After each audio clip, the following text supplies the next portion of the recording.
नमस्कार दोस्तों, स्वागत है आपका हमारे YouTube चैनल पर। और आपको आज हम बताने वाले हैं बिलीरुबिन टोटल और डायरेक्ट को आप सेमी ऑटोमेटिक एनालाइज़र पे इसको प्रोग्रामिंग आप कैसे करेंगे। ठीक है, तो सबके लिए बहुत इंपॉर्टेंट वीडियो है, आपको समझना बहुत ज़रूरी है। बहुत इंपॉर्टेंट पॉइंट प्रैक्टिकली हम वीडियो में बताएंगे आपको, और आगे प्रैक्टिकल प्रोग्रामिंग करके भी बताएंगे। तो वीडियो को कंप्लीट जरूर देखिए ताकि आपको पूरा पिक्चर क्लियर हो, चाहे आप नए स्टूडेंट हो चाहे पुराने भी हों, सबको ये समझना बहुत ज़रूरी है। इसलिए आप कंप्लीट वीडियो ज़रूर देखिएगा। और कई लोग एग्ज़ाम की तैयारी कर रहे हैं, बुक्स वगैरह चाहिए, तो आपको डिस्क्रिप्शन पर लिंक मिल जाएगा, तो वहाँ से जा करके आप परचेस भी कर सकते हैं। तो सबसे पहली चीज़ हम आ जाते हैं इसमें, किसी भी टेस्ट को परफॉर्म करने के लिए सेमी ऑटोमेटिक एनालाइज़र में अधिकतर यही आपको मिलेगा, अधिकतर लैबों में जो आपको फेस करना पड़ेगा। तो वहाँ पर काम कैसे करना है। अब जैसे आपके पास किसी भी रिएजेंट का नया किट आ गया, ठीक है, तो आप उसमें बिल्कुल भी कंफ्यूज होने की ज़रूरत नहीं है। नया किट आया, जैसे ही आपने ओपन किया, नई कंपनी का आ गया आपके पास। अब जैसे ही आप ओपन करेंगे उसके साथ ये लिटरेचर आपको मिलता है, इसको समझना बहुत ज़रूरी है। थोड़ा बहुत इंग्लिश आना ज़रूरी है, ताकि कोई रिएजेंट अगर आपको बनाना वगैरह है तो आपको समझना ज़रूरी है। नहीं समझेंगे तो फिर वो दिक्कत हो जाएगा। ठीक, तो आपको किसी की मदद की ज़रूरत नहीं पड़ती है इसमें, आप खुद समझ करके आप आसानी से इसको प्रोग्रामिंग अपने सेमी ऑटोमेटिक एनालाइज़र पे कर सकते हैं। तो समरी वगैरह पे हम नहीं जाएंगे। बिलीरुबिन के बारे में आपको डिटेल पता होगा, प्रिंसिपल भी आपको पता होगा, क्या प्रिंसिपल है इसका, ये सारी चीज़ें आप आसानी से इसको पढ़ सकते हैं और समझ सकते हैं। ठीक है, हम मुद्दे की बात आते हैं, जो हमारा टॉपिक है। कंटेंट इसमें क्या क्या है वो आपको मिल जाएगा यहाँ पर। ये सारे कंटेंट्स आपके जो हैं इस किट के अंदर, रिएजेंट 1 2 3 4 5, ठीक है, बिलीरुबिन का, टोटल का और डायरेक्ट का, ये दोनों एक साथ आपके एक ही किट में आ जाते हैं। ठीक है, टोटल बिलीरुबिन का और डायरेक्ट बिलीरुबिन का। तो ये एक रिएजेंट है और एक एक्टिवेटर है, दो चीज़ें आपको दिखाई दे रहा होगा दोनों के लिए। ठीक है, और उसके साथ आपको एक स्टैंडर्ड भी मिल जाता है, जिसका यहाँ पर 10 मिलीग्राम पर डेसीलीटर यहाँ पर स्टैंडर्ड दिया हुआ है। समझ में आ गया। तो ये आपके कंटेंट हैं जो आपके इसमें मिलता है। अब यहाँ पर मटेरियल जो आपको रिक्वायर्ड है वो दिया हुआ है। तो ये आपको तो स्वाभाविक बात है, ग्लासवेयर, टेस्ट ट्यूब चाहिए और पिपेट्स वगैरह चाहिए होते हैं, टिप्स चाहिए, और सेमी ऑटोमेटिक एनालाइज़र बायोकेमिस्ट्री का चाहिए। सैंपल आप सीरम लेते हैं, और उसके बाद यहाँ पर प्रिपरेशन ऑफ रिएजेंट देखना बहुत ज़रूरी है, स्टेबिलिटी, ये सारी चीज़ें छोटी छोटी नॉलेज है जो यहाँ पर मेंशन किए होते हैं, इनको आप ध्यान में बहुत ज़रूरी है रखना है। ठीक है, तो all reagent are stable at room temperature till expiry date mention on the label. जो भी एक्सपायरी डेट दिया हुआ है उसमें आपको देखना है, एक्सपायरी डेट जब तक का दिया है तब तक ऑल रिएजेंट्स को आप स्टेबल रख सकते हैं रूम टेम्परेचर पे। समझ आ रहा है। अब देखिए यहाँ पर सबसे इम्पोर्टेंट चीज़ जो है ये आता है, इसमें आपका सारा खेल है किसी भी टेस्ट का। ठीक है, जिसको बोलते हैं हम पैरामीटर्स। ठीक है, तो ये आपके पैरामीटर्स हैं जो इस पर आपका पूरा टेस्ट डिसाइड करेगा, और इसी पैरामीटर्स पे आपके सारे जो ये बिलीरुबिन के टेस्ट हैं वो लगेंगे। समझ आ रहा है। तो अलग अलग हो सकते हैं, कुछ चीज़ें इसमें वॉल्यूम का फ़र्क पड़ सकता है या बाकी चीज़ों का फ़र्क पड़ सकता है। बाकी चीज़ें आपके जितने अधिकतर रिएजेंट्स होते हैं उसमें सेम ही होते हैं, तो कन्फ्यूजन होने वाली बात नहीं है। तो सबसे पहला चीज़, तो बहुत सारे ऐसे टेस्ट हैं जो कि अलग अलग रिएक्शन पे काम करते हैं, जैसे कि कुछ काइनेटिक होते हैं, ठीक है, कुछ एंड पॉइंट होते हैं, कुछ फिक्स्ड होते हैं। तो ये अलग अलग नाम आपको देखने को मिलते होंगे। इसके बारे में हम कभी डिटेल में आपको समझाएंगे ये क्या चीज़ होते हैं, एंड पॉइंट रिएक्शन किसको बोलते हैं, काइनेटिक क्या होता है, ये सब के बारे में हम समझेंगे। लेकिन ये आपको सेट करना आना चाहिए। अब रिएक्शन का टाइप दिया हुआ है, जैसे एंड पॉइंट दिया हुआ है, तो ये आपको सेमी ऑटोमेटिक एनालाइज़र पे सेट करना है, वो हम प्रैक्टिकली अभी आगे आपको बताएंगे। ठीक है, उसके बाद वेवलेंथ जो आप फ़िल्टर साधारणतः बोलते हैं, तो ये आपको सेट करना होगा। कई में फ़िल्टर 1 भी होता है और फ़िल्टर 2, प्राइमरी फ़िल्टर और सेकेंडरी फ़िल्टर भी इसको बोलते हैं।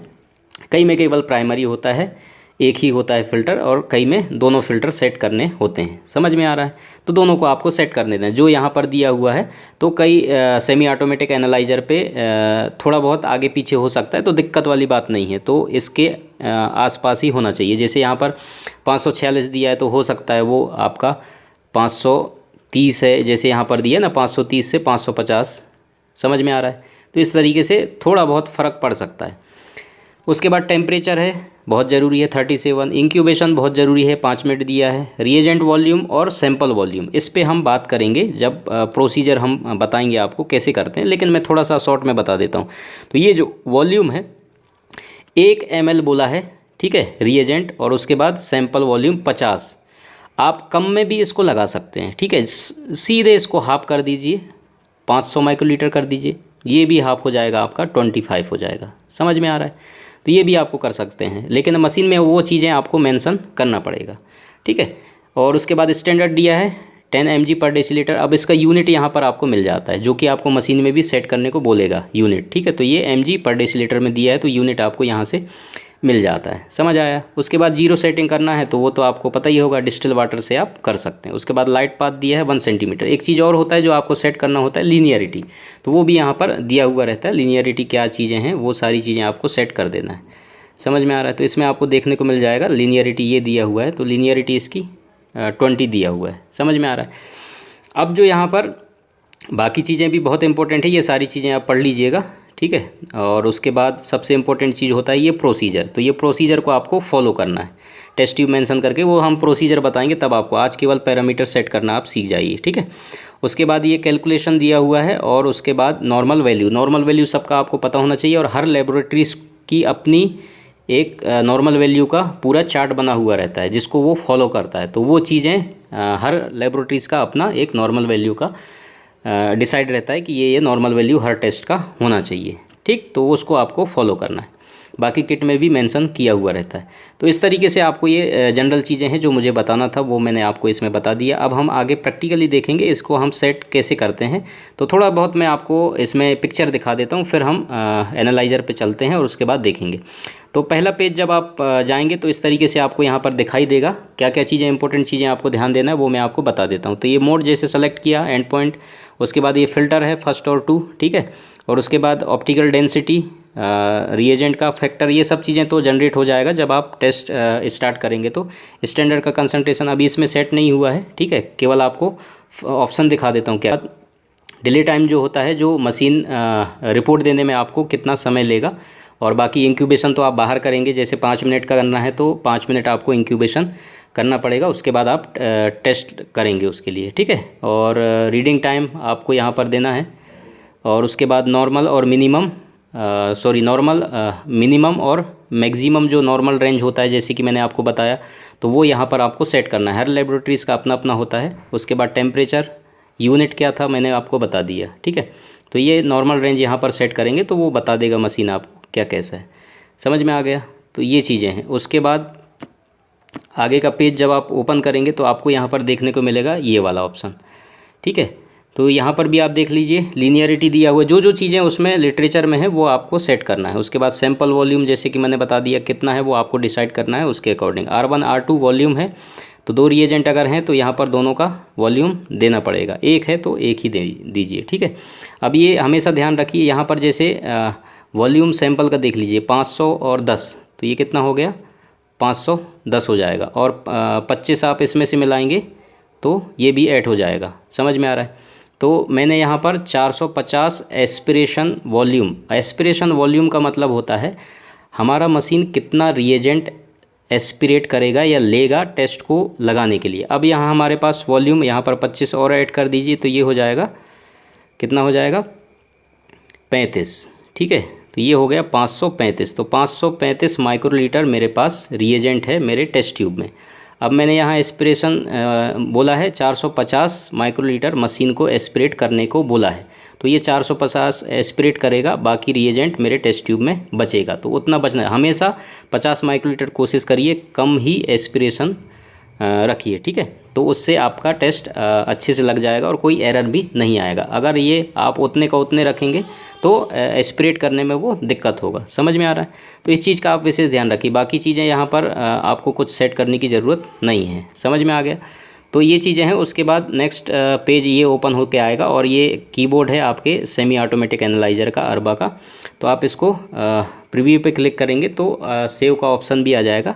उसके बाद सेव आप इसको कर सकते हैं। वो खुद यस और नो बोलेगा सेव करना है कि नहीं, तो यस कर दोगे तो सेव हो जाएगा। चलिए हम प्रैक्टिकली आगे देखते हैं। तो ये हमारे पास लिटरेचर है, और ये हमारे पास सेमी ऑटोमेटिक एनालाइज़र है बायोकेमिस्ट्री का। और इस तरीके से कुछ आपको मेनू दिखाई दे रहा है, और यहाँ पर आप देख सकते हैं अलग अलग ऑप्शन है।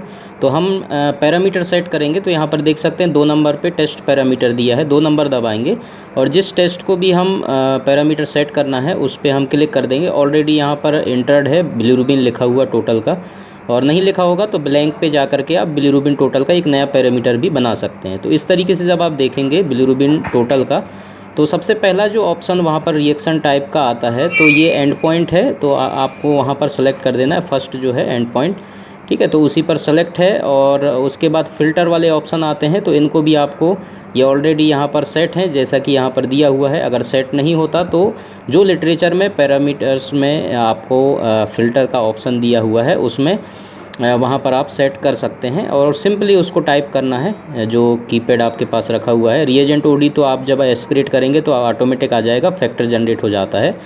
और उसके बाद स्टैंडर्ड का कंसंट्रेशन आप देखेंगे इसमें पैरामीटर में, तो यहाँ पर 23 जो स्टैंडर्ड दिया हुआ था 10 mg/dL, तो ये यहाँ पर सेट करके रखा हुआ है। तो इस तरीके से आप देख सकते हैं। और उसके बाद डिले टाइम जैसा कि मैंने बताया था आपको 5 सेकेंड यहाँ पर रखा हुआ है। अब हम नॉर्मल जो मिनिमम और मैक्सिमम रेंज है वो यहाँ पर देखेंगे। तो जैसे कि मैंने 0.2 मिनिमम इसमें दिया हुआ है और मैक्सिमम अगर है 1.0 तो 1.0 इस तरीके से आप टाइप कर देंगे और आगे बढ़ जाएंगे, ठीक है। टेम्परेचर 37 सेट है तो 37 ही रहेगा। यूनिट पे आप देख सकते हैं, सीधे नीचे आकर के आप उसमें देख सकते हैं यूनिट क्या है। तो और जैसे सिंपल चेंज करना है तो उसको आपको चेंज करना है, समझ में आ रहा है। तो इस तरीके से आप पैरामीटर को आसानी से बिल्कुल सेट कर सकते हैं। तो जो चीज़ पैरामीटर लिटरेचर में आपके दिया हुआ है उसी को आपको सेट करना है। और रिएक्शन डायरेक्शन इंक्रीज है, देख सकते हैं आप, ठीक है। बाकी चीज़ें जो वहाँ पर दिया हुआ है, मेंशन किया हुआ है, वैसे का वैसे रहेगा। और लीनियरिटी की जो हम बात कर रहे थे, यहाँ पर जो लीनियरिटी दिया हुआ है वो यहाँ पर आपको सेट कर देना है, 20 दिया हुआ है, ठीक है। तो वो भी हमने सेट कर दिया है। तो इस तरीके से आप देख सकते हैं सैंपल वॉल्यूम और R1 R2 जो मैंने आपको बताया था, तो वो भी आप देख सकते हैं यहाँ पर जो हमने अपने अकॉर्डिंग बनाया हुआ है। और आप चाहें तो लिटरेचर के अकॉर्डिंग भी कर सकते हैं। ये सारा चीज़ मैं ऑलरेडी आपको समझा चुका हूँ। तो इस तरीके से आप ये एरो का नीचे निशान दिया हुआ है उसमें जा करके आप उन ऑप्शन पे जा सकते हैं। और जैसे ही ये हो जाए आपका कंप्लीट, तो ये देखिए प्रीव्यू पे दबाया, सेव यस और नो बोल रहा है, तो यस कर देंगे तो वो ऑटोमेटिक आपका पैरामीटर सेट हो गया। अब आप बैक जा कर के रन टेस्ट 1 नंबर पे जा कर के आप इसको ऑपरेट कर सकते हैं और टेस्ट इसमें लगा सकते हैं।